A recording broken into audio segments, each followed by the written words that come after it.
welcome back to this channel. In this video, I'm going to be showing you guys how you can add games on Xbox to your wish list.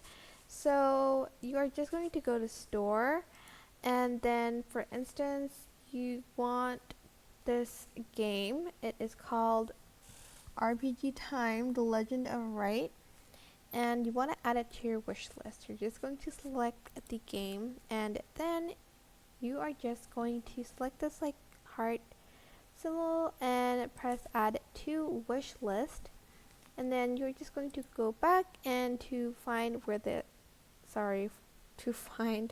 the wish list. It's just over here, and then you're just going to press my wish list and it's going to be here, and you can either remove from wish list or view details to buy so that you can buy it.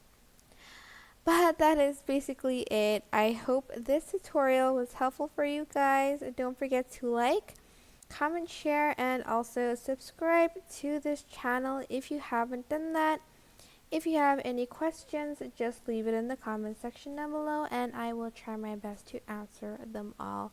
Thank you so much for watching. Bye!